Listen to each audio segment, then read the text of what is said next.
Assalamualaikum warahmatullahi wabarakatuh. Alhamdulillah. Alhamdulillahilladzi arsala rasulahu bil huda wa dinil haq liyudhhirahu 'alad dini kullih wa kafa billahi shahida. Asyhadu an la ilaha illallah wa asyhadu anna Muhammadan 'abduhu wa rasuluhu la nabiyya ba'da. Allahumma salli ala Muhammad wa ala alihi wa sahbihi wa man tabi'ahum bi ihsanin ila yaumiddin, amma ba'du. Kita bersyukur kepada Allah Subhanahu wa taala atas segala nikmat yang diberikan oleh Allah kepada kita semua, terutama sampai pada petang hari ini kita masih diberikan kekuatan iman dan Islam. Kita masih diberikan kesehatan serta kesempatan sehingga kita masih bisa melaksanakan kewajiban kita salat maghrib berjamaah, dan kita lanjutkan dengan mengkaji agama Allah Subhanahu wa taala. Mudah-mudahan kesempatan yang semacam ini senantiasa diberikan oleh Allah kepada kita semua sampai nanti kita menghadap kepada Allah, dan tentunya dalam posisi kepada Rasulullah Muhammad SAW sebagai khatamul anbiya wal mursalin, penutup para nabi dan rasul, yang tidak ada nabi lagi sesudah Nabi Muhammad SAW. Bapak Ibu yang dimuliakan oleh Allah Subhanahu wa taala, kita ketemu kembali dan saya lihat orangnya gemuk-gemuk sudah. Orangnya sudah mulai gemuk-gemuk. Baik, kitab Shahih Adabil Islamiyah sudah banyak yang kita bahas, mulai bagaimana bangun tidur sampai yang terakhir yang kita bahas kemarin itu tentang masalah adabul janaiz, ya, sudah selesai itu, termasuk ziarah kubur juga sudah selesai. Ini ada beberapa yang belum kita bahas, di antaranya adabut thalibil ilmi, kemudian adabuz zaujaini, dan kemudian yang ketiga adabun naum. Kalau dulu yang kita bahas ketika bangun tidur, kalau adabun naum itu berarti akan mau tidur, itu juga belum kita bahas. Di samping ada beberapa hal yang belum kita bahas. Nanti kalau sudah khatam kita bisa ganti kitab lagi. Ada 3 kitab yang sudah saya siapkan. Ada Hilyatut Thalabil Ilmi, kemudian ada kitab Qasasun Nabawi. Ini belum pernah kita bahas Qasasun Nabawi ini juga, dan seterusnya banyak yang sudah kita belum kita bahas. Kita dahulukan adabu thalibil ilmi. Kita dahulukan dulu adabu thalibil ilmi. Apa adabu thalibil ilmi? Adab etika orang yang mencari ilmu.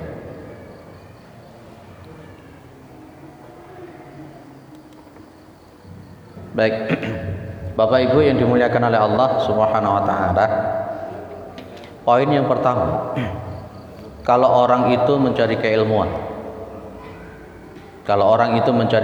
menuntut ilmu agama, dan memang namanya menuntut agama itu kan hukumnya wajib.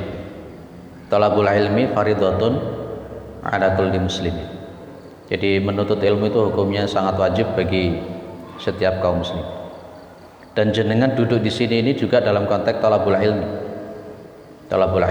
dan itu hukumnya fardu ain, terutama masalah akidah, masalah akhlak, dan masalah ibadah. Kalau seseorang itu sudah masuk ranah untuk mencari keilmuannya Allah, maka wajib bagi dia itu ayyaqsida bi ilmihi wajhallah. Qasada yaqsidu itu kan artinya bermaksud, punya maksud. Jadi kalau seseorang itu duduk dalam rangka untuk mencari keilmuan, menuntut ilmunya Allah, maka yang harus ditata dulu itu adalah maksud dan niatnya. Niatnya dia itu ngaji itu apa? Niatnya dia nuntut ilmu agamanya Allah itu apa? Niatnya apa? Karena memang konteksnya kalau orang itu niatnya saja sudah salah, nanti endingnya juga akan salah. Dia bilang, saya tak nuntut ilmu cek pinter, engko lek pinter aku tak dadi ustad. Ini niatnya betul atau tidak? Aku tak ngapalno Quran, supaya kalau saya menghafalkan Al-Quran saya pasti dijadikan imam. Betul apa salah seperti ini? Saya mengatakan salah. Nuntut ilmu itu kan ibadah. Kalau yang namanya ibadah itu ya harus wama umiru illa liya'budullaha mukhlishina lahuddin hunafa wa yuqimus salata wa yu'tuz zakata wa dzalika dinul qayyimah. Ada kalimat mukhlisin, ada kalimat hunafa digandeng oleh Allah. Mukhlisin itu ya ikhlas, tidak ada campuran apa-apa. Kemudian hunafa itu lurus, yaqbilu ilallahi ta'ala wa yadbiru an siwahu, menghadap kepada Allah dan berpaling dari selain Allah. Itu hunafa, lurus. Kalau jenengan itu duduk di sini nuntut ilmunya Allah, ikhlas karena Allah, setidak-tidaknya jenengan akan dapat 4 poin. Rasulullah sallallahu alaihi wasallam mengatakan ma ijtama'a qaumun min baitin fi buyutillah atau min buyutillah. Tidaklah suatu kaum itu dia duduk di rumahnya Allah, ya, di rumahnya Allah, yakni masjid ini. Yatluna kitaballah, mereka itu membaca kitabnya Allah, Al-Qur'an. Lah membacanya kitab Allah, membaca kitab Allah itu kan ada 2 tuh, Pak. Dulu pernah saya sampaikan kalau tidak salah, ada tilawatun lafdiyatun, yaitu membaca dengan pelafatan, itu namanya tilawah lafdiyah. Ada namanya tilawah hukmiyah. Tilawah hukmiyah itu mungkin mulutnya tidak membaca seperti yang kita baca deras Al-Quran begitu, tapi lebih cenderung mampu mendalami isi yang dalam Al-Quran. Itu namanya tilawatun hukmiyatun. Kita duduk di sini ini termasuk kategori yang mana? Hukmiyatun. Di situ Rasulullah mengatakan yatluna kitaballah wa yatadarasunahu bainahum, dan mereka saling mengajarkan di antara mereka. Kita ini termasuk yatluna kitaballah wa yatadarasuna bainahum. Kalau sudah seperti itu niatnya ikhlas karena Allah, dapat 4. Illa hafathumul malaikah, kecuali malaikat itu akan meliputi mereka.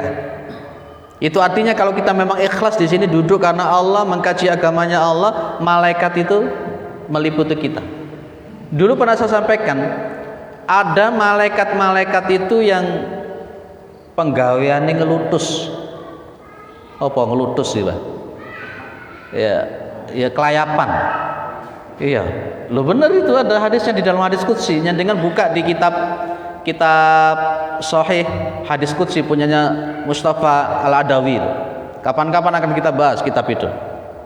Ada memang malaikat-malaikat itu yang penggaweannya ngelutus, ngelayapan, nyari majelis-majelis zikir seperti kita ini. Ketika mereka menemukan majelis-majelis zikir itu, maka kemudian malaikat itu akan datang ke situ, seret. Itu namanya illa hafathumul malaikah. Kalau di dalam riwayat yang lain itu ada kalimat watad'una ajnihatahum riddon bima yatlub. Malaikat-malaikat itu akan meletakkan sayapnya karena riddon bima yatlub. Ridho, senang dengan apa yang dicari oleh seorang thalabul ilmi. Ya, kita memang tidak bisa ngelihat malaikat itu duduk di sini, kita nggak bisa ngelihat. Kalau kita bisa ngelihat malaikat malah heboh, malah tidak tenang kita itu. Sama seperti orang itu kalau bisa melihat jin itu malah tidak tenang. Orang penak apa mana sih manten anyar. Wis gak kowe enak blas, wis kate lapo-lapo dikono delok jin, delok apa, tambah kayak iso lapo-lapo. Istilahnya dalam bahasa mereka itu namanya kasyaf ya. Beda dengan indigo, antara kasyaf dengan indigo beda. Nah, malaikat ada di sekeliling kita. Kalau kita memang ikhlas duduk di sini mencari ilmu, berzikir kepada Allah, ini kan termasuk berzikir kepada Allah, niat karena Allah mukhlishina lahuddin, maka malaikat itu akan meliputi kita.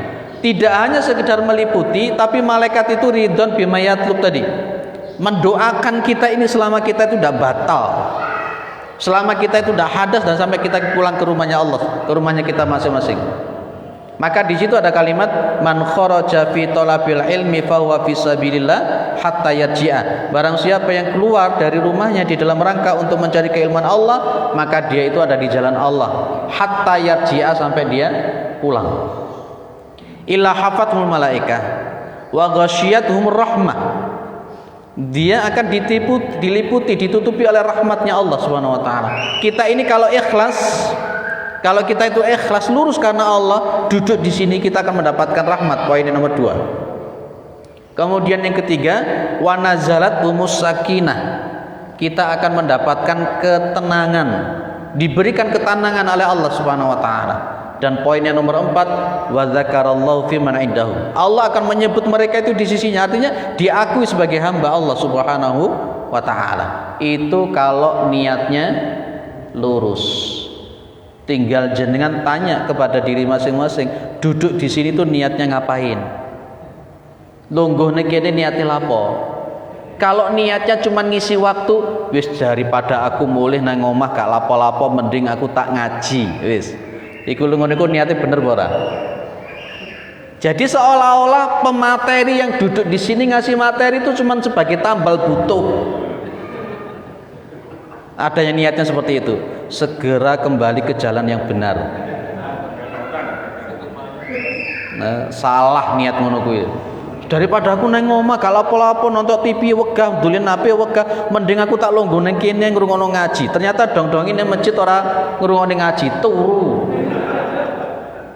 Ndak ngono kuwi lho, Pak. Ini niat yang harus dirubah. Lek jenenge kalian yatluna kitaballah wa yatadarasuna bainahum, ya wis plek niat karena Allah Subhanahu wa taala. Karena Allah Subhanahu wa taala. Insyaallah dapat yang 4. Makanya memang beda antara kita ngaji di YouTube dengan ngaji di sini itu beda. Kalau jenengan ngaji lewat YouTube tidak dapat apa-apa, ya paling ilmunya saja yang dapat. Itu pun kalau yang di YouTube kita bisa menyaring mana yang benar, mana yang salah. Ada ibu-ibu yang tanya kepada saya, Pak, kalau nontonnya di YouTube dan di YouTube itu pematerinya lebih baik bagaimana? Aku batin. Iki wong iki karepe ngomong pemateri yang di YouTube itu bagus lebih daripada melebihi pemateri yang hadir. Tidak apa-apa lah. Saya mengatakan bukan masalah kompetensinya itu. Memang kompetensi harus didapat. Pemateri harus punya kompetensi. Wah, tidak karu-karuan kalau umpamanya yang ngisi materi atau ustadznya mubaliknya itu tidak punya kompetensi, tidak karu-karuan. Tidak karu-karuan. Tetap meskipun pematerinya profesor, doktor, bla bla bla bla bla. Kalau di YouTube masih apa? Masih afdal ketika duduk di masjidnya Allah kumpul semacam itu, dengan catatan ikhlas karena Allah Subhanahu wa taala. Nanti kalau umpamanya kita itu datang ke masjid ngaji keilmuan, beribadah, termasuk dalam konteksnya niatnya bukan karena Allah, ya kita tidak dapat apa-apa. Innamal a'malu binniyati wa innamal likulli imri'in ma nawa. Faman kanat hijratuhu ila dunya yusibuha au ila imra'atin yankihuha fa hijratuhu ila ma hajara ilaihi. Jenengan paham, bolak-balik saya sampaikan asbabul wurud daripada hadis ini berkenaan dengan orang yang hijrah dari Mekah ke Madinah niatnya karena ingin menikahi seorang perempuan. Akhirnya dia tidak dapat apa-apa kecuali perempuan yang dia nikahi itu. Kalau seseorang ngaji ke sini niatnya hanya karena pengen untuk konsumsi, ya wis itu konsumsi itu aja. Lo bener itu tidak dapat apa-apa. Wah, aku kok kangen ya karo ustaz wis suwe gak ketemu. Intuke ya mek kangen iku tok wis. Iya, bukan karena Allah Subhanahu wa taala. Baik, ada yang sampai ada wanita yang saking apa namanya, saking kesesemnya sama mubaliknya. Jadi niatnya ngaji karena pengen ketemu sama mubaliknya. Jatuh cinta. Baik, kata terus. Baik. Nanti di yaumul qiyamah itu pas ketika di depan Allah Subhanahu wa taala, kemudian dihisab, itu kan kita paham ya. Ada orang yang salah niat ketika perang. Ingat ya hadis ini jenengan ya. Dia ngomong di hadapan Allah, saya perang karena jenengan sampai saya mati syahid. Saya perang karena jenengan sampai saya mati syahid. Itu kan di situ dibilangnya, qataltu fika hatta ustushitu. Tapi Allah mengatakan apa di sini? Kadzabta. Kamu dusta. Walakinnaka qatalta li ayqala jariun. Wong kamu itu perang itu karena ingin disebut sebagai orang pemberani. Ada orang yang baca Quran, mengamalkan keilmuan, masya Allah. Dia juga ngomong, fama amilta fi di situ disebut warajulun ta'allama al-ilma wa 'allamahu wa qara'a al-Qur'ana fa utiya bi fa'arafahu ni'amahu fa'arafaha. Qala fama amilta fiha. Dia ngomong, ta'allamtu al-ilma. Saya itu belajar ilmu dan kemudian saya itu mengajarkan ilmu. Wa qara'tu dan saya membaca Al-Qur'an fika karena engkau. Tapi apa kata Allah lagi di sini, coba lihat lagi. Kadzabta, kamu dusta. Jangan-jangan jenengan yang duduk di sini kalau niatnya tidak benar, nanti di hadapan Allah juga Allah akan bilang kepada jenengan pendusta, bohong. Oh ngaji niatnya itu karena ngaji, niatnya karena yang lain. Hati-hati. Maka memang niat itu luar biasa. Maka saya katakan bahwa amalan batin itu lebih berat daripada amalan dohir. Ya. Dulu sudah saya bilang, hati-hati dengan khusyuknya orang-orang munafik. Hati-hati. Iyakum wa khusyu'an nifaq. Berhati-hatilah kepada khusyuknya orang-orang munafik. Pada zaman Nabi itu sebelum turun ayat-ayat yang berkenaan ciri-ciri munafik, berat itu orang munafik itu musuhnya Nabi. Lah gimana ketemu sama Nabi bilang aku beriman gitu ya. Pas ketika tidak ketemu sama Nabi, ketemu sama syaitan-syaitan mereka, dia mengatakan, ya aku sama kalian, saya itu mengaku iman itu karena sekedar untuk mengolok-olok. Wa idza laqul ladzina amanu qalu amanna wa idza khalau ila syayatinihim qalu inna ma'akum innama nahnu mustahzi'un. Masyaallah. Bapak Ibu yang dimuliakan oleh Allah, orang itu kalau kemudian dia nuntut ilmunya itu niatnya beda, pasti nanti endingnya juga akan berbeda. Ada orang-orang itu yang niatnya golek ilmu karena hanya untuk tebar pesona. Engko senengane debat sono, debat sini, adigang, adigung, adiguno. Iki lho aku wis pinter, aku iki lho wis hafal Quran, Masya Allah. Itu karena niatnya sudah salah. Saya katakan ilmu itu ada 3 jengkal. Al-ilmu salah satu asbarin. Itu di kitab Hilyatul Ilmi atau Hilyatul Thalibil Ilmi. Saya punya kitabnya syarahnya, kapan-kapan kalau memang sempat kitab ini bisa kita kaji lagi. Al-ilmu salah satu asbarin. Ilmu itu ada tiga jengkal. Ada 3 jengkal.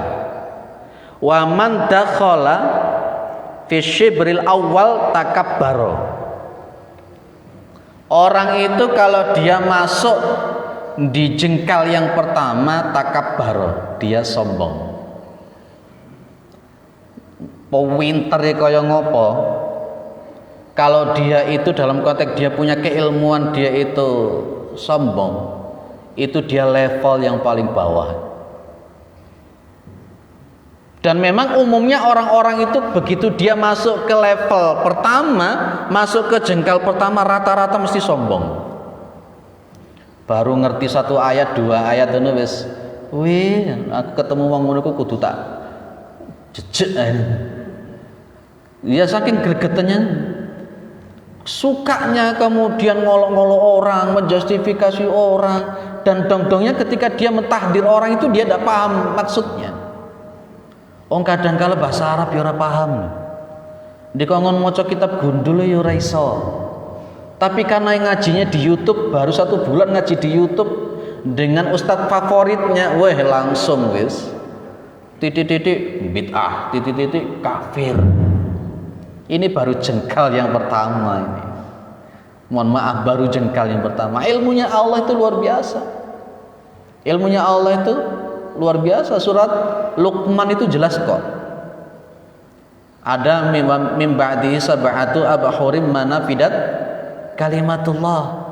Ada 7 samudra itu, kalau 7 samudra itu digawe tinta untuk nulis ilmunya Allah, ndak habis. Wong Gusti Allah ngomong wa ma utitu minal ilmi illa qalila. Tidaklah kalian itu diberikan ilmu kecuali cuman sedikit. Sudah baca Sahih Bukhari? Wis paham belum Sahih Bukhari?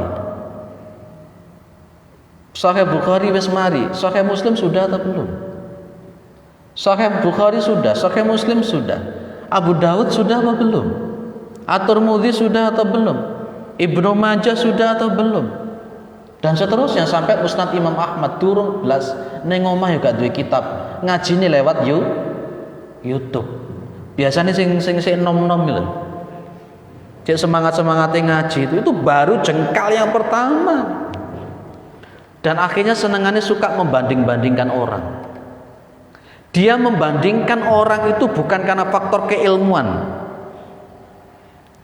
Si Ustadz A, Ustadz B, Ustadz C dibandingkan. Oh koyoke pinter iki. Padahal belum tentu. Wong dia belajar usul fikih saja tidak ngerti. Yang membandingkan tersebut itu usul fikih nggak ngerti. Kaidah usul fikih nggak ngerti. Kalau dia fikih nggak ngerti. Ulumul Quran nggak ngerti. Pokoknya yang penting iki koyoke embel-embele ngikuti ulama. Wah itu jangan boleh. Jadi waman dakhala fi syibri awal takabbaro. Rata-rata orang itu kalau masuk pada jengkal yang pertama dia mesti sombong. Saya dulu yo sik nom-nomane ya ngono. Saiki wis tuwek sare. Apalagi baru turun dari pondok pesantren. Baru boyongan teko pondok pesantren. Wih, aku mari mondok ilmu ku akeh. Dong-donge begitu teko Malang baru paham. Semakin banyak bergaul, semakin ngaji, semakin paham. Maka kalau posisi yang nomor 2, wa man dakhala fi syibri atsani tawaddu'a. Ini level yang nomor 2. Barang siapa yang masuk pada level yang nomor 2, jengkal yang nomor 2, tawaddu'a. Dia akan jadi tawadu. Kalau ada orang itu semakin pintar dia tawadu, berarti dia sudah tingkat pertengahan. Lek ana wong pinter kok sombong, berarti level yang paling bawah. Kan jenengan paham dong, jenenge level bawah itu yang paling duluan diinjek sama orang. Ya toh? Level bawah itu yang paling diinjek sama orang. Maka hati-hati, talbis iblis begitu luar biasa. Baru yang namanya syibr yang nomor 3. Wa man dakhala fi syibri ats-tsalits annahu ya'lamu. Ya, annahu ya'lamu. Dia akan tahu. Annahu ya'lamu fa annahu lam ya'lam. Maka dia akan semakin tahu kalau dirinya itu tidak ngerti apa-apa. Itu tingkatan tertinggi. Jenengan baca kitab Fathul Qorib. Ternyata di atas Fathul Qorib masih ada syarahnya. Setelah jenengan membaca kitab syarahnya, jenengan akan kepingin untuk syarah yang lebih tinggi lagi. Jenengan baca Bulughul Maram belum cukup, baca Subulus Salam. Jenengan setelah membaca Subulus Salam tidak cukup, masih lebih banyak lagi. Nanti ada Fiqhul Islam wa Adilatuhu punyanya Wahba Az-Zuhaili. Wah luar biasa. Kadangkala kita karena posisinya masih level yang pertama, baru 1 kitab 2 kitab itu tidak nyadari kalau dia goblok. Orang yang levelnya paling tinggi itu dia akan semakin paham, semakin dia ngaji akan semakin paham, semakin ngerti kebodohannya. Itu level yang tertinggi. Level yang tertinggi. Baca kitab 1, ternyata kok begini, kan di situ ada footnote-nya di bawah biasanya. Kalau saya baca kitab di rumah itu sukanya yang di bawahnya ada takhrijnya. Ini kitab apa, kitab apa, kitab apa. Banyak sekali ya, hal-hal yang belum saya ketahui dari takhrij itu. Contoh di Masjid Manarul Islam baru satu kali pertemuan untuk ngaji Nasaihul Ibad. Kitab Nasaihul Ibad punyanya Syekh An-Nawawi Al-Bantani. Di bawah tertulis, itu hadis-hadis tidak pernah saya kenal gitu. Begitu ngaji Nasaihul Ibad baru ketemu loh. Oh iya gini. Di mana nyarinya? Cari-cari. Oh ternyata iya. Itu loh kita itu. Dan kadangkala kita itu belum ngerti apa-apa, belum komprehensif, kita ngaji sudah sok-sokan. Nah ini penyakit. Ngajinya belum tutup, belum profesional, sudah sok-sokan. Ini berarti levelnya paling bawah. Hati-hati. Yang saya amati itu banyak orang yang anak-anak muda kita, mohon maaf sekali lagi ya, yang hafal-hafal Al-Quran ya jadi imam. Saya kok seringkali menemukan mereka-mereka yang hafal Quran jadi imam yang muda-muda itu kok etikanya kok banyak yang tidak ada itu. Iya, apa karena sudah hafal Al-Quran kemudian jadi imam itu akhirnya kemudian etikanya, akhlaknya kepada yang lebih tua jadi tidak ada. Itu penyakit. Saya sampai bingung gitu. Terus saya diskusi sama salah satu pengasuh tahfidz itu di Malang. Saya utarakan kegalauan saya ini. Mas, kok rata-rata anak-anak muda yang saya temui yang hafal Al-Quran yang jadi imam itu kok akhlaknya kok gak ada ya? Kok gak ada ya? Terus dia bilang, bener Pak, saya akui itu. Itu yang ngajar tahfidz itu, bener saya akui itu. Lah terus solusinya gimana? Kalau di tempat saya ngaji tahfidz menghafalkan Al-Quran plus harus dibarengi dengan ngaji akhlak. Dan banyak juga orang itu yang ngaji syariat, ngaji hadis, ngaji tauhid, akhlaknya yo ora enek. Betul ya Pak ya? Oh no digini wong iki. Ndak hadir ya. Ndak menghargai orang. Pas ketika saya itu ceramah di Manarul Islam, enak hari pas ketika Ramadan. Di bawah situ dia itu baca Quran terus, enggak ngereken kalau saya ceramah. Langsung saya tegur. Tutup itu Al-Quran. Di Masjid Taqwa Batu juga begitu. Saya enak ceramah, baca Al-Quran dia. Baca Al-Quran. Mohon maaf, itu tidak menghargai orang. Loh Pak, ada yang mengatakan kalau kultum Ramadan itu bid'ah. Kata siapa? Itu kan teman-teman yang ekstrem-ekstrem yang di YouTube itu yang membid'ahkan itu. Ya, kalau memang jenengan tidak mau untuk mendengarkan ceramah, ya kan, pengennya baca Al-Quran, ojo di ngarepe penceramah di luar baca Al-Quran. Saya tutup di 2 masjid, langsung saya tutup Quran itu. Mengkaji keilmuan itu lebih afdal daripada membaca Al-Quran. Jenengan baca Al-Quran gawetu, sementara ada majelis taklim mengkaji ilmu-ilmunya Allah, Al-Quran, hadis. Lebih afdal mana baca Al-Quran dengan mendengarkan? Lebih afdal mendengarkan. Apa mana ada kajian baru dolanan HP. Isiku ora etis belas. Muga-muga ya HP ini mati gitu. Kalau kepingin dolanan HP ojo di ngarepe penceramah. Metu wae ngado dolanan HP gitu.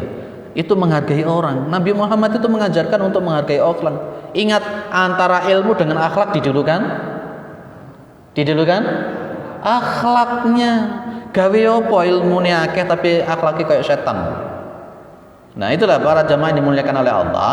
Maka memang ilmu itu 3 jengkal itu tadi. Jadi termasuk jengkal yang mana? Jengkal sing awal. Oh nauzubillah min dzalik. Jangan sampai jengkal yang pertama jenengan. Kalau bisa jadilah jengkal yang nomor 3. Orang yang kalau sudah memasuki jengkal yang nomor 3, dia ketika mengkaji akan semakin paham kalau dirinya tidak ngerti apa. Hadis arba'in jenengan sudah hafal? Durung. Matan hadisnya saja ya ora hafal, apa maneh maknane? Itu. Tapi kadang-kala kemudian di YouTube itu saya melihat Imam Syafi'i ditahdir, Imam Syafi'i dibid'ah-bid'ahkan. Saya bingung, ilmu ini kaya opo wong iki kok bisa menghina, mengolok-olok Imam Syafi'i. Ya, Imam Syafi'i itu gelarnya luar biasa, ratusan ribu hadis hafal sak matan sehadisnya, kitab Al-Muwatta hafal, Al-Quran, tafsir dan sebagainya hafal. Lah kok Imam Syafi'i dibid'ah-bid'ahkan hanya gara-gara beliau memfatwakan kunut subuh. Wah lucu. Dan dia memakai salah satu hadis Di hadis itu mempunyai bunyi ya bunaya ya bunaya muhdatsun itu loh. Dia mengatakan yang membid'ahkan bukan saya, tapi yang membid'ahkan itu adalah seorang sahabat. Keliru dia memahami hadis ini. Sebenarnya nggak begitu pemahamannya itu. Gitu. Ya clear ya. Jadi harus diniatkan karena Allah Subhanahu wa taala. Jenengan duduk di sini mengkaji keilmuan itu harus niatnya karena Allah Subhanahu wa taala. Jadi imam itu niatnya ya karena Allah Subhanahu wa taala. Ojo goro-goro jadi imam itu karena ingin dianggap hafal Quran, enggak dapat apa-apa. Enggak dapat apa-apa. Apalagi kalau pas ketika mencari keilmuan, menuntut keilmuan itu niatnya karena ingin mendapatkan dunia. Riwayat Abu Dawud, man ta'allama ilman, barang siapa yang mencari keilmuan, belajar keilmuan, mimma yabtagha bihi wajhullah azza wa jalla, dari apa-apa yang dicari dengan mencari ilmu itu apa wajah Allah. Artinya bahwa seharusnya orang yang mencari ilmu itu seharusnya yang dicari itu cuman ridhonya Allah. Tapi dilala la yata'allamuhu illa liyusiba bihi aradan minad dunya. Dia tidak mencari ilmu itu, dia tidak mengkaji keilmuan itu kecuali dia ingin mendapatkan bagian dunia. Golek ilmu niate gawe golek dunya. Hati-hati jenengan kalau mengantarkan anaknya sekolah. Biasanya orang bilang, "Le, sekolah sing pinter, engko cek pinter golek duit." Hati-hati ini. Le, sekolah sing pinter engko rezekine cek lancar. Ini hati-hati. Enggak boleh. Banyak kok profesor orang tadi dosen, tapi malah jadi pemulung. Lihat di YouTube-nya. Seorang profesor, seorang doktor kok profesor, seorang doktor S3-nya di Rusia. Di Indonesia nggak jadi dosen, jadi pemulung. Ada juga yang doktor dodolan pelembungan. Ono sing belajar ilmunya ilmu bengkel, tapi akhirnya lulus orang dadi montir, dadi kuli yo akeh. Itu kita hanya melakukan sebab. Kita hanya melakukan sebab, tapi pas ketika melakukan sebab yang berkenaan dengan masalah keilmuan jangan diniatkan untuk golek dunia. Jenengan pesan saja sama anak, wis golek ilmu karena ilmu itu kewajiban. Wis krana Gusti Allah. Perkara engko dadi apa iku urusane Gusti Allah. Mek ngono tok wis. Pak, anak saya sekolahkan dokter, monggo silakan. Tapi ya ada itu orang yang jurusannya dokter, begitu lulus jadi dokter gak jadi dokter, jadi penyanyi. Ya akeh, lu bener iku. Mondok pirang-pirang tahun neng pondok ora dadi ustad, ora dadi kiai. Malah dadi rampok tuh. Di Sumatera itu. Di Sumatera itu. Alumni pondok pesantren terkenal di sana itu. Masya Allah, mulai-mulai dadi pimpinannya rampok. Loh ya kayak ngono itu. Lah kalau orang itu mencari dunia, dia menggapai keilmuan itu untuk cari dunia, ya maka lam yajid arafal jannati yaumal qiyamah. Maka dia nanti di yaumal qiyamah tidak akan mendapatkan bau surga. Ambune tok lho ra entuk apa maneh mlebu surga nih. Ayo, selama iki sing niat-niate karena duniawi, iki barang ya nyindir awake, nyindir saya juga ini. Awakmu teko nang Muhammad Sobri ngekei pengajian iku niate apa? Disindir. Kalau memang niatnya ngisi pengajian di Muhammad Sobri kayak golek amplopan, Masya Allah gak dapat bau surga. Makanya menjaga istiqomah untuk dakwah karena Allah tok iku wangil nanti. Udan-udan berangkat dan sebagainya itu istiqomah. Jangan-jangan seperti saya nanti tidak dapat baunya surga karena hanya niatnya untuk mencari dunia. Masya Allah, hati-hati. Karena saya kadang-kala juga berpikir suatu saat ada seorang mubalik, ada dua mubalik kisah nyata. Mubalik yang pertama dia datang ke Singosari, lupa bawa dompet. Kok dilala oleh Allah diuji, takmirnya lupa untuk memberikan bisyarah. Akhirnya dia dari Singosari jalan kaki sampai Malang dan dia tidak mengeluh. Luar biasa orang ini. Kisah nyata yang kedua, dia ngisi kajian, kemudian kebetulan oleh Allah takmirnya itu dilupakan.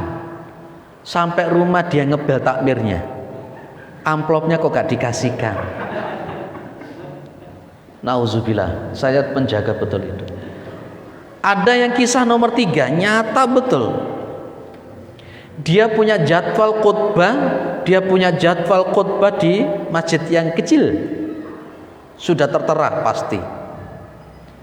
Dan ternyata kemudian pas ketika dongnya, dia ditelepon oleh takmir, dia bilang dia pergi keluar kota. Oleh Allah dibuka aibnya. Ada salah satu jamaah dari masjid yang kecil tadi itu, ternyata dia ceramah di masjid yang jauh lebih besar, yang ladangnya ladang basah. Apa maksudnya ladang basah? Berarti amplopannya lebih gede. Oh, dibuka oleh Allah. Tak jamaah ini tadi kemudian laporan ke takmirnya. Loh, saya tadi kok ngelihat dia ceramahnya di masjid ini. Takmirnya langsung dong. Loh, lah takbel jarine ora iso nang luar kota. Masya Allah. Ini kalau menurut hadis Nabi ndak entuk ambune surga. Jenengan sering-sering mengingatkan saya supaya saya tetap istiqomah, gitu ya, clear ya. Wes, jadi memang kita harus wa ma umiru illa liya'budullah. Rugi pak sepeda ado-ado panasen kadang mendong-dongi orang itu ambune surga. Hati-hati, clear ya. Ada ustadz yang bilang sama saya, jangan mengeksploitasi seorang ustadz. Opo maksudnya? Gitu. Clear wes, gak usah saya teruskan. Clear ya? Ini di syuting langsung ya. Ustadz-ustadz tertentu tersinggung. Gitu. Yang kisah yang nomor 2 tadi orangnya sudah wafat.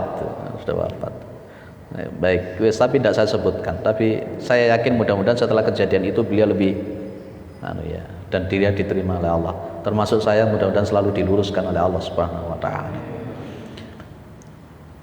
Clear, poin yang pertama. Jadi golek ilmu itu kudu diniatkan karena Allah. Lek niati karena Gusti Allah, karena ilmu itu cahaya. Al ilmu nurun. Nah, iki diamalkan arek-arek di SMP, di SMA itu. Al ilmu nurun. Akhirnya lek ulangan mesti nurun. Lek garap PR mesti nurun. Soalnya al ilmu nurun niku mah Pak Kepala Sekolah mengguyut tok. Akhirnya malah jadi ilmu nurun malian. Nurun itu gak begitu. Ilmu itu adalah cahaya, dan cahaya bisa kita gapai dengan niat ikhlas karena Allah akan cepat masuk. Tapi kalau sudah niatnya itu sudah beda. Ada orang duduk di majelis taklim, kemudian dibuka pertanyaan-pertanyaan. Nantinya kan orang yang bertanya kepada pemateri itu kan niatnya macam-macam. Ada yang niatnya memang betul-betul tanya karena ndak iso. Ada niatnya karena ingin debat, menjatuhkan pemateri, atau karena tebar pesona menganggap dirinya benar untuk menunjukkan bahwa dia pintar di antara para jamaah, atau dia bertanyanya itu karena memang para jamaah nggak ngerti untuk mengajarkan kepada para jamaah yang lain. Itu hati-hati. Clear ya Pak? Lanjut. Atau didiskusikan dulu? Lanjut ya.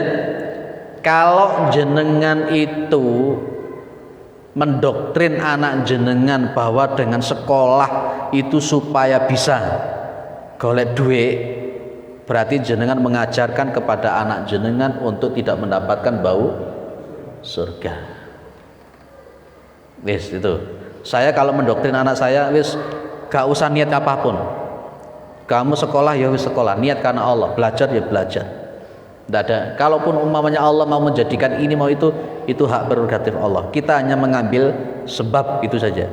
Dan akibatnya kembalikan kepada Allah Subhanahu wa taala, dan tidak boleh bergantung kepada sebab. Kalau bergantung kepada sebab itu hukumnya syirik. Lanjut, yang kedua. Ar-rihlatu fi talabil ilmi. Rihlah itu melakukan perjalanan, melakukan safar. Fi talabil ilmi, di dalam mencari ilmu. Orang yang luar biasa di dalam mencari keilmuan dengan guru yang sekian banyak itu adalah Imam Al-Bukhari. Oh, gurunya banyak, dan dia melakukan safar ke sana, safar ke sini, safar ke sana dalam rangka untuk golek hadis. Gurunya jenengan ada berapa? Kadangkala kita itu terlalu fanatisme dengan seorang guru, seorang ustadz. Lega ustadz itu moh, lega ustadz itu wegah, dan seolah-olah ustadz itu tok yang paling pinter. Tidak boleh.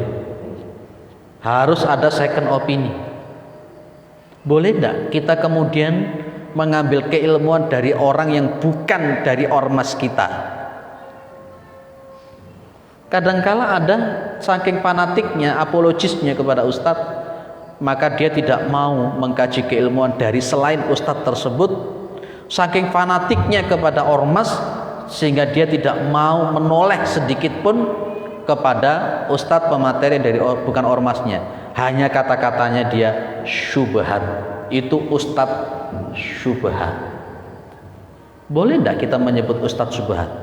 Kira-kira ketika disebut dengan ustadz syubhat, apakah semua ilmunya kemudian kita anggap syubhat semua? Apakah hanya gara-gara dia memberikan fatwa yang menurut dia syubhat, kemudian akhirnya kita memblacklist ustadz tersebut? Tidak boleh. Jangan begitulah. Ada, kalau saya baca artikel itu, saking menganggap Ustadz Abdus Somad itu ustadz syubhat, akhirnya melarang betul untuk mendengarkan ngajinya Ustadz Abdus Somad. Bahkan saya membaca di artikel itu, hanya gara-gara Syekh Misari Rosid itu melantunkan nasyid, dia punya fatwa, or kelompok itu punya fatwa gak boleh mendengarkan murotalnya Syekh Misari Rosid. Ini kan koplak namanya ini. Nanti kita lanjutkan, adzan dulu.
Jadi yang poin nomor 2 adalah ar-rihlatu fi talabil ilmi.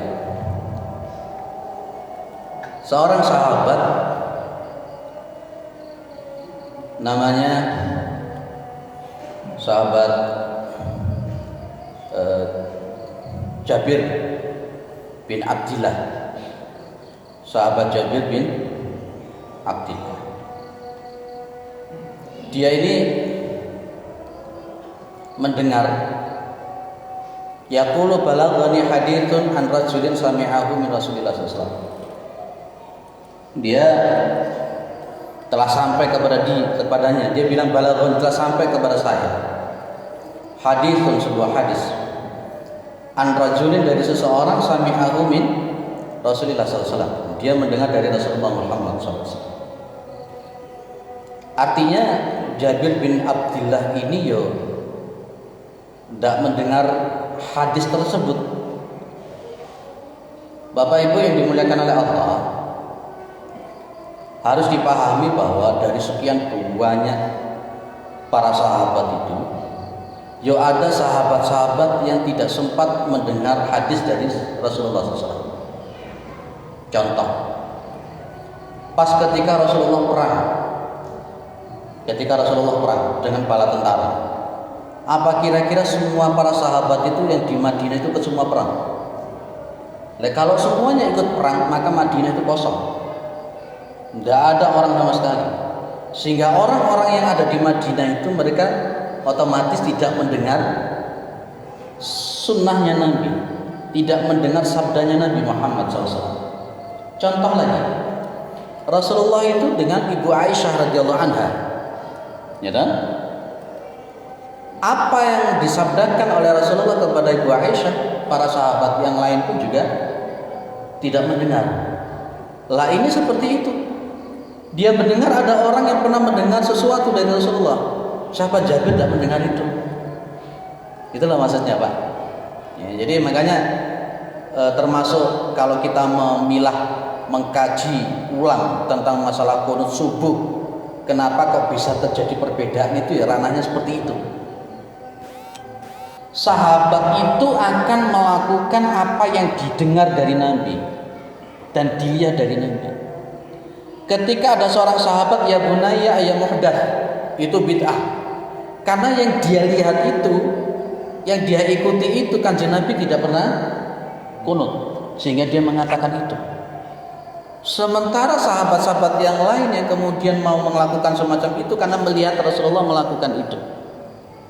Jadi yang harus kita pahami, tidak semua sahabat Nabi itu plek mendengarkan apa yang dilakukan Nabi atau yang dilakukan oleh Nabi. Contoh, saya contohkan lagi. Ibu Aisyah mengatakan, kalau ada orang yang mengatakan bahwa Nabi itu kencingnya sambil berdiri, maka fala tusaddiqu, jangan dipercaya omongannya dia. Lah tapi kemudian Ibnu Umar meriwayatkan pernah melihat Rasulullah satu kali itu pipisnya sambil berdiri. Ayo, yang kita pakai yang mana? Apakah yang duduk, apakah yang berdiri? Apakah sunnah qauliyahnya ataukah sunnah fi'liyahnya yang kita pakai? Loh itu loh, Pak. Maka nih Jabir bin Abdillah ini, Masya Allah, begitu dia mendengar ada seseorang yang mendengar hadis dari Rasulullah Muhammad SAW, maka Jabir bin Abdillah mengatakan, fashtaraitu ba'iran, maka saya itu membeli seekor unta. Thumma syadattu alaihi rahli fasirtu ilaihi syahran.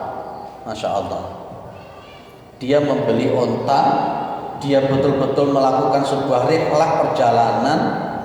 Ada yang riwayat yang lain mengatakan ke Syam. Dia mengadakan perjalanan kurang lebih 1 bulan. Dia naik onta untuk memarani itu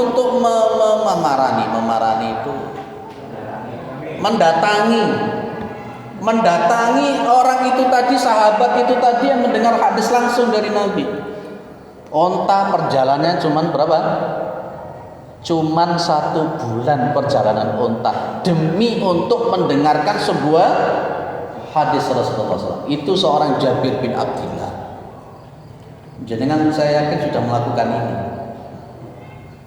Ya, tapi kadang-kala tadi sudah seperti saya katakan sejak awal, kadung fanatisme, kadung fanatik apologis, fanatik kepada ilmunya. Makanya tadi saya katakan ilmu itu ada 3 jengkal tadi. Baru jengkal yang pertama ini sudah masya Allah. Wa man dakhala fi shibri al-awwal takabbara tadi. Saking apologisnya, saking sombongnya, saking fanatiknya, kemudian ya itu tadi. Padahal level yang paling bagus yang nomor 3, ketika dia masuk pada shibrin yang nomor 3 dia akan paham. Semakin dia mengkaji, dia akan semakin paham kalau dirinya itu tidak tahu apa-apa. Clear ya? Akhirnya Jabir bin Abdillah melakukan perjalanan selama 1 bulan penuh dan akhirnya nyampe kepada sahabat tadi. Nyampe dan dia akhirnya bertanya tentang salah satu hadis dari Rasulullah Muhammad SAW. Mungkin kalau zaman sekarang kita di hadapan kita berbagai macam kitab sudah ada di hadapan kita. Kita tidak melakukan lawatan seperti Imam Al-Bukhari, tidak melakukan rihlah seperti Jabir bin Abdillah. Tapi di hadapan kita sekarang sudah banyak kitab-kitab. Pertanyaannya, dari sekian banyak kitab itu yang sudah kita baca, sudah kita pahami berapa? Di rumah kita itu kitab-kitab yang sudah kita kumpulkan berapa? Yang sudah kita pahami berapa? Guru-guru, ustadz-ustadz yang kompeten di dalam bidangnya itu yang sudah kita parani untuk mengkaji, menyerap ilmunya berapa? Pokoknya pesan saya dalam konteks yang ini, jangan pada posisi level yang paling bawah. Masuklah kepada level yang nomor 3. Semakin ngaji, semakin paham, kalau semakin tidak tahu apa-apa. Buang semua kesombongan. Ingat ilmu kita itu tidak ada apa-apanya. Ya, tadi sudah saya bilang, mungkin pintar baca Al-Quran, tapi ilmunya ulumul Qurannya tidak ada, ulumul hadisnya tidak ada, usul fikihnya tidak ngerti, kaidah fikihnya tidak ngerti, dan lain-lainnya. Bahasa Arab kadang-kala ya tidak ngerti, nahwu sorobnya tidak paham, balaghah tidak paham, mantik tidak paham, tapi sudah merasa cukup. Makanya saya bilang sebagai penutup manusia berkenaan dengan masalah ilmu itu ada 4. Pertama, rajulun yadri wa yadri annahu yadri. Ada orang yang ngerti, yang pinter, dan dia tahu kalau dirinya itu orang pinter. Efeknya bisa sombong dia. Yang repot itu kalau bukan pinter tapi merasa pinter. Merasa pinter itu yang repot. Sakjane itu goblok tapi merasa pinter, ini yang paling bahaya. Rajulun yadri wa yadri annahu yadri. Yang nomor 2, rajulun yadri wa la yadri annahu yadri. Ada orang yang pinter tapi dia tidak tahu kalau dirinya itu pinter. Ini seperti orang tidur, perlu dibangunkan supaya dia mengamalkan ilmunya. 1 menit. Yang nomor 3, rajulun la yadri wa yadri annahu la yadri. Ada orang goblok, ada orang bodoh, tapi dia tahu kalau dia bodoh. Ini sih masih penting. Sik gelem ngaji biasanya. Ya, ana wong bodoh, dia tahu kalau dirinya bodoh. Yang repot itu merasa tidak bodoh. Kalau tadi merasa pintar, sekarang merasa tidak bodoh. Merasa tidak bodohnya itu barometernya apa? Orang itu merasa tidak bodoh itu barometernya di mana? Kemudian yang keempat, ini yang paling parah. Rajulun la yadri wa la yadri annahu la yadri. Ada orang goblok dan dia tidak tahu tentang kegoblokannya. Sampai termasuk yang mana? Saya yakin bukan termasuk yang nomor 4. Ya, kalau ada orang yang masuk nomor 4, tertutup dia. tertutup dia.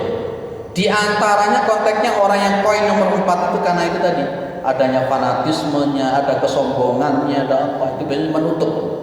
Allah Ustadz opo yang ngisi pemateri kayak begitu, gak kompeten, masih kuat Ustadz saya, itu lulusan apa? Dan itu di antara pembandingan sama-sama.